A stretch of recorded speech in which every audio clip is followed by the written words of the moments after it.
मशरिक़ वस्ता में जिस तरह से तनाव है या मशरिक़ वस्ता के हालात को लेकर अब सऊदी अरब से बहुत बड़ी खबर आ रही है। जी हां, जिस तरह से इजराइल और फिलिस्तीन के दरमियान या इजराइल और हमास के दरमियान हमेशा से एक बड़ा तनाज़ा रहा है, अब इसी तनाज़े को लेकर सऊदी अरब में एक बहुत बड़ी बैठक हुई है और सऊदी अरब ने इजराइल और फिलिस्तीन के दरमियान दो रियासती हल पर एक तरह से हामी भरी है। जी हां, यह बड़ी खबर आ रही है, इस वक्त की बड़ी खबर है, जहां फिलिस्तीन के दो रियासती हल पर रियाज में बहुत बड़ा इजलास हुआ है, बाकायदा एक समिट हुई है और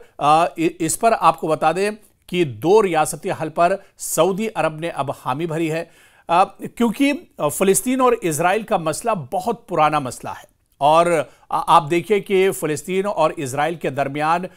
इस इख्तिलाफ में कहा जाए या फिर इस तनाज़े में बड़े पैमाने पर जानी और माली नुकसान माजी में हो चुका है। और इसके अलावा पिछले 2 साल से गजा में जिस तरह से जंग चल रही थी, जिसमें लाखों लोगों का कत्लेआम किया गया, एक तरह से गजा के लोगों की नस्ल कुशी की गई, मासूम बच्चों का कत्ल किया गया, खवातीन का कत्ल किया गया और पूरा गजा एक तरह से तबाह बर्बाद कर दिया गया। इस वक्त जमीन पर गजा सिर्फ नाम का बचा है, गजा की पूरी बस्ती अब तबाह बर्बाद हो चुकी है। अब न यहां पर आपको इंसान तो जरूर मिलेंगे, लेकिन इंसानों के वसाइल के नाम पर यहां पर कुछ भी नहीं है। न बुनियादी इंफ्रास्ट्रक्चर है, न हेल्थ और इसके अलावा दवाएं हैं, न तो यहां पर खाने पीने की चीजें हैं और ना ही सर छुपाने के लिए यहां पर छत है। यानी गजा तो है, लेकिन गजा में वसाइल पूरे तौर से खत्म हो गए हैं, क्योंकि जिस तरह से बम और बारूद यहां पर इजराइल ने बरसाया है, इसे तारीख हमेशा एक तरह से याद रखेगी, इस सफाकी को और इस जालिमाना कार्रवाई को। तो बहुत बड़े पैमाने पर आप देखिए कि इस तनाज़े के बीच में, यानी जो तनाज़ा इजराइल और फिलिस्तीन के दरमियान है, इसमें बहुत बड़े पैमाने पर जानी और माली नुकसान हुआ है। लेकिन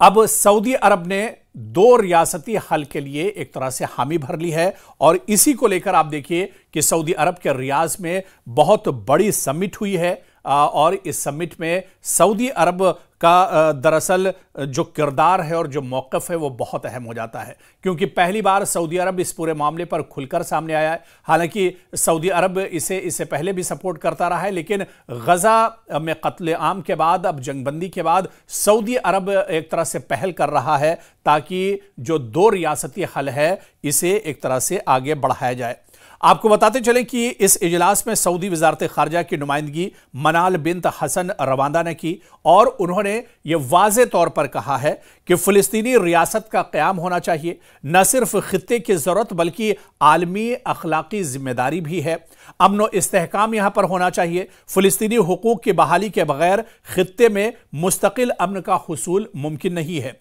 आलमी तरजीह भी यहाँ पर है, जिस तरह से सऊदी अरब चाहता है कि दुनिया फिलिस्तीनी रियासत के क़याम को सिर्फ सियासी मुतालबा नहीं बल्कि आलमी अमन और सलामती का बुनियादी सुतून एक तरह से समझे। और इस मौक़िफ़ से एक तरह से वाज़ेह है कि सऊदी क़यादत फ़िलिस्तीनी रियासत के क़याम को अपनी खारजा पॉलिसी का मरकज़ी उसूल तसव्वुर करती है। दरअसल रियाज में जो समिट हुई है, जो पूरा इजलास हुआ है, अगर इसके मकासद को देखा जाए कि इस इजलास का दरअसल बुनियादी एजेंडा क्या था, क्योंकि इस इजलास का जो बुनियादी एजेंडा था वो यही था कि एक जामे वर्क प्रोग्राम तैयार किया जाए दो रियासती हल को लेकर, फ़िलिस्तीनी रियासत के क़याम की अमली तौर पर एक तरह से तैयारी की जाए, मशरिक़ी यरूशलेम को दारुल हुकूमत तस्लीम किया जाए, खित्ते की तमाम अक़वाम के लिए मुश्तरका सिक्योरिटी का निज़ाम किया जाए, फ़िलिस्तीनी माशी बहरान के हल के लिए फ़ौरी इमदाद एक तरह से की जाए। और ये इजलास जो है, इसे जो माहिरीन हैं, जो एक्सपर्ट्स हैं, जो जानकार हैं, वो दरअसल इस इजलास को प्रैक्टिकल डिप्लोमेसी की जानिब एक बड़े कदम के तौर पर दरअसल इसे देखा जा रहा है, क्योंकि ये मसला कहीं ना कहीं इक़्तिसादी मसले से भी जुड़ा हुआ है और फ़िलिस्तीन में जिस तरह से हालात हैं। और आप देखिए कि जिस तरह से इजराइल ने वहां पर नाकाबंदी करके रखी, सिर्फ गजा में ही इजराइल ने नाकाबंदी करके नहीं रखी, बल्कि आप देखिए कि फिलिस्तीन का जो इलाका है, खासतौर से मगरबी किनारे की बात करें, वेस्ट बैंक की बात करें, इन इलाकों पर भी पूरे तौर से इजराइल का कब्जा है। बैतुल मुक़द्दस का ये जो पूरा इलाका आता है, बैतलहम की बात करें, ये जो पूरे इलाके आते हैं, ये दरअसल इजराइल के कंट्रोल में है। और यहां पर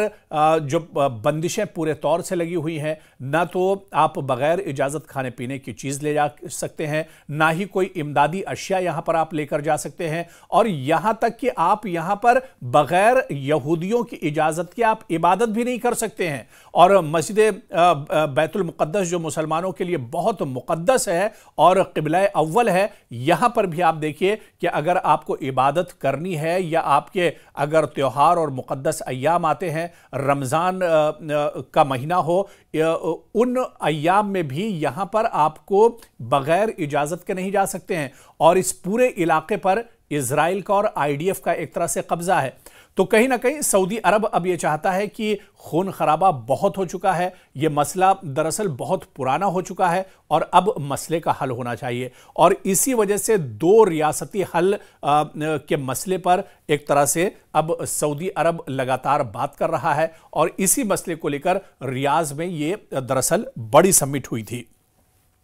आप देखिए कि इस बैनुल-अक़वामी समिट में बैनुल-अक़वामी शराकतदारी पर भी बातचीत हुई है। इस इजलास की अहमियत इस वजह से भी बढ़ जाती है कि यूरोपीय यूनियन और नॉर्वे शरीक सदारत के तौर पर इस बैठक में, जो रियाज में बैठक हुई, इसमें मौजूद थे। मुतादिद ममालिक, आलमी और इलाकाई तंजीमों ने भी इसमें शिरकत की थी। इससे जाहिर होता है कि दो रियासती हल अब सिर्फ अरब दुनिया ही का नहीं, बल्कि आलमी इत्तेफाक राय का मसला लगातार बनता जा रहा है। दरअसल कई ममालिक ये चाहते हैं कि दो रियासती हल निकाला जाए, यानी अब इन्हें दो रियासतों में एक तरह से बांटा जाए। एक फिलिस्तीन हो, हालांकि एक फिलिस्तीन हो और दूसरा इजराइल हो। हालांकि पूरी दुनिया इससे वाकिफ है, और जो जानकार हैं, जो लोग इस मसले की गहराई से जानते हैं कि इजराइल का कहीं पर आज से 50-60 साल पहले वजूद नहीं था, लेकिन ये नाजायज कब्जा था, ये जबरदस्ती की बसाई हुई आबादी थी। और इस आबादी को आप देखिए कि